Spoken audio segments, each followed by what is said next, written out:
Welcome, family. Today is December 21st, 2024. And I hope all of you are getting ready. We're on the countdown to Christmas. I know I just finished packing up Christmas gifts, so I'm feeling a little bit less stressful than I was during the week. And I hope you all had a fantastic week. And our topic this week is surrender, the path to inner freedom. How wonderful does that sound?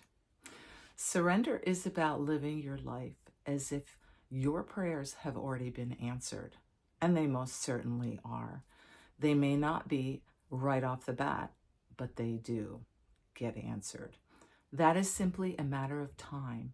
And so when you live from this place within yourself, then struggle ceases because you know that things are always unfolding in the right direction. And they are. It is a profound truth that often goes unnoticed in our fast-paced, striving world. It is the sacred power of surrender. In a culture that celebrates control, achievement, and independence, the idea of surrender may seem counterintuitive. Yet through surrender, we discover the path to inner freedom, peace, and connection with the Lord. What does surrender mean? Oh, this is a biggie for me. Surrender is not about giving up or resigning ourselves to defeat. It is not a passive act of hopelessness or weakness. Instead, surrender is a courageous release of our need to control outcomes, an invitation to align our will with greater wisdom. Wow, that's amazing. It is an act of trust. It is a trust that there is a higher power guiding our lives, a power that knows what is best for us, even when we do not. That is so comforting, especially during these times. In surrender, we release the burden of carrying life's uncertainties on our own shoulders. We let go of the illusion that we are in control and allow ourselves to flow with the rhythm of life.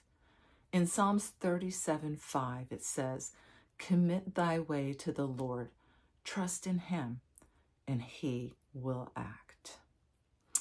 And I'm going to tell you, this past week, talking about surrender,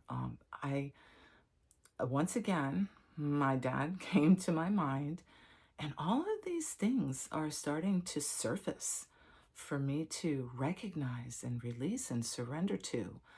I remember back when my dad was alive, he was starting a business, and he was actually starting a business in Australia, okay?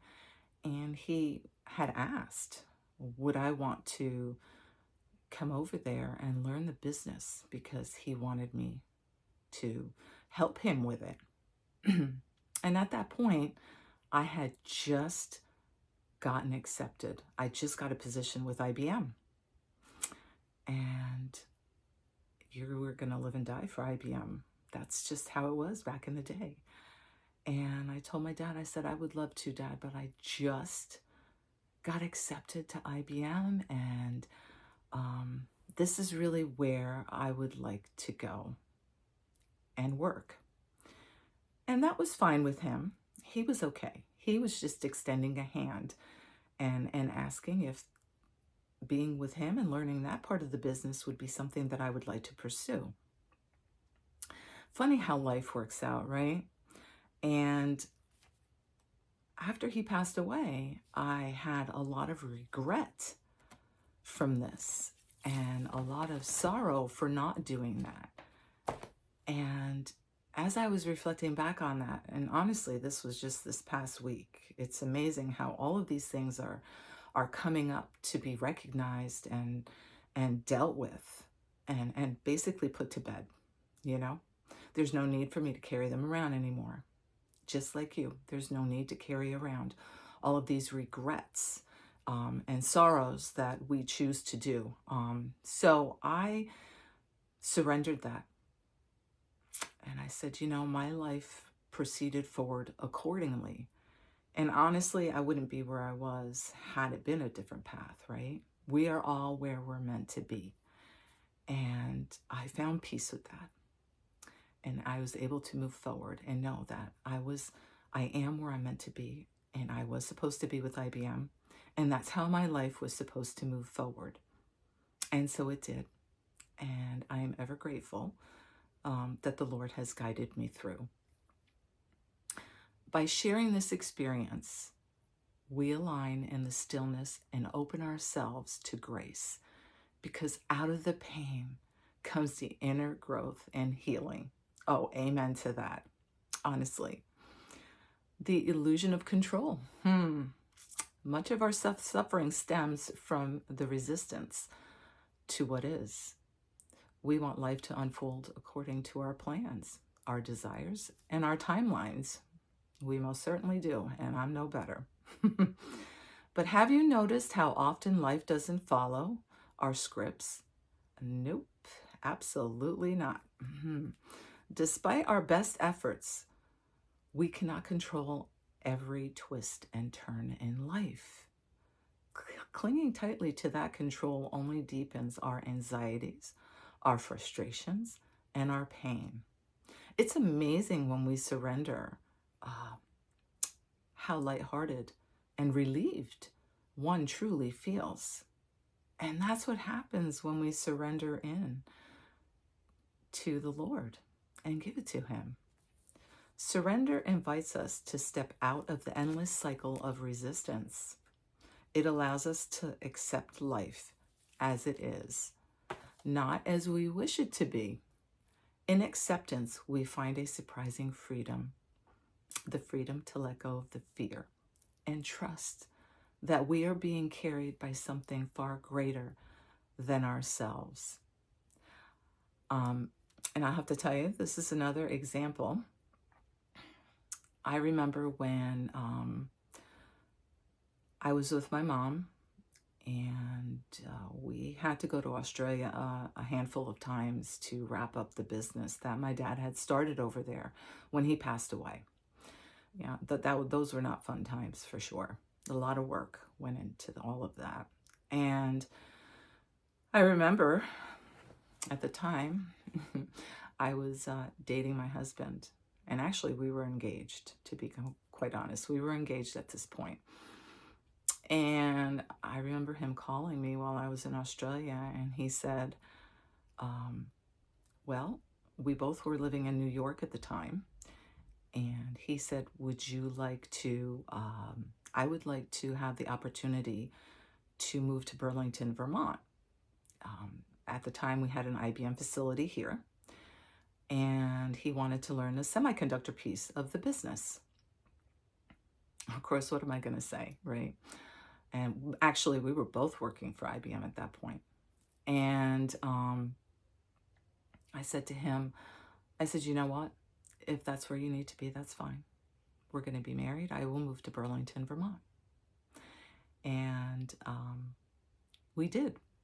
I surrendered into that. I could have made a fuss and said, no, absolutely not. But I did. And I was meant to. And it brought me to a whole nother place, a whole nother state. It was the first time that I was away from my family. It helped me to truly grow and develop and to seek out myself at the same time. So as scary as it was like a double-edged sword. I was excited and I was scared, but it all worked out. And I'm truly grateful that I'm here, because this is where I'm meant to be as well. The example of the divine. Consider the natural world. The river does not resist its flow. It surrenders to gravity and finds its way to the ocean. The tree doesn't cling to its leaves in autumn, but lets them go. trusting that new growth will come in the spring. In the same way, when we surrender, we align ourselves with the natural, sacred order of life. We stop fighting against the current and instead allow the current to carry us. Even when God shows us the beauty of surrender, Jesus surrendered in the garden, right, of Gethsemane, Luke 22:42. Not my will, but your will be done. That's not always an easy thing to do. And I know it wasn't for myself as well. But as I did, my life unfolded accordingly. And I am very grateful for all the experiences and all the twists and turns to take me to where I am today. How do we surrender? Well, firstly, by awareness, right? What are we holding on to tightly, right?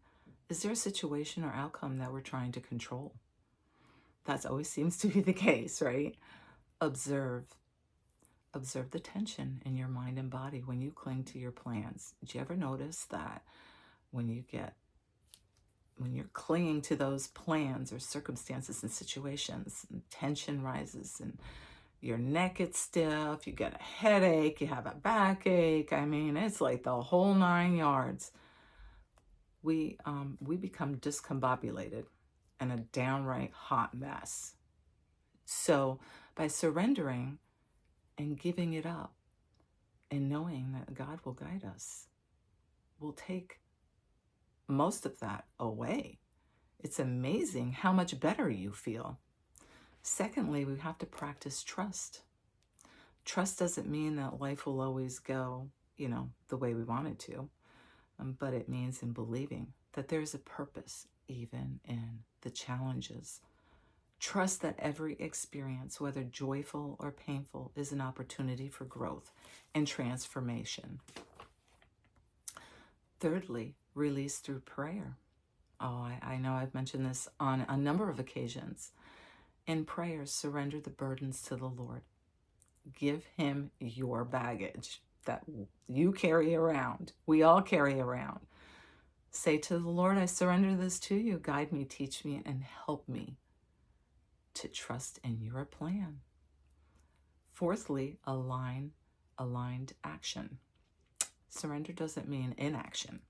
It means acting from a place of trust rather than fear. Fear is an illusion, remember.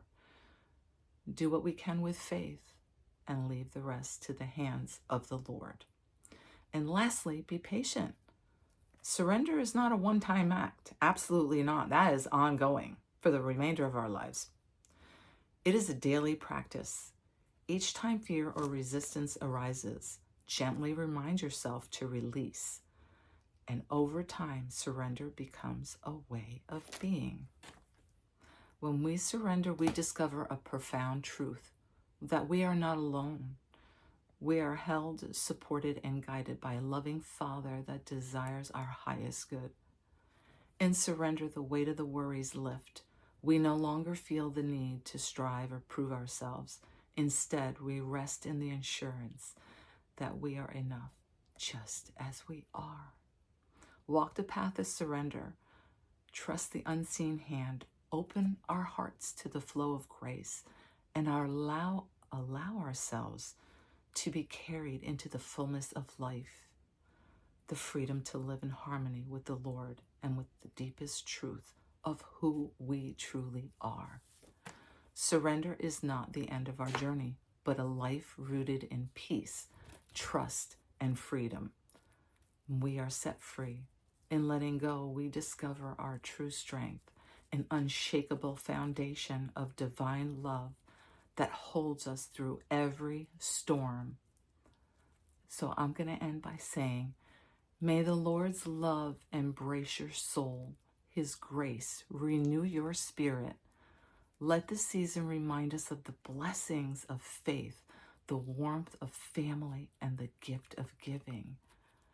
I'm wishing you all a Christmas filled with divine love, peace, and joy. And until next week, bye for now.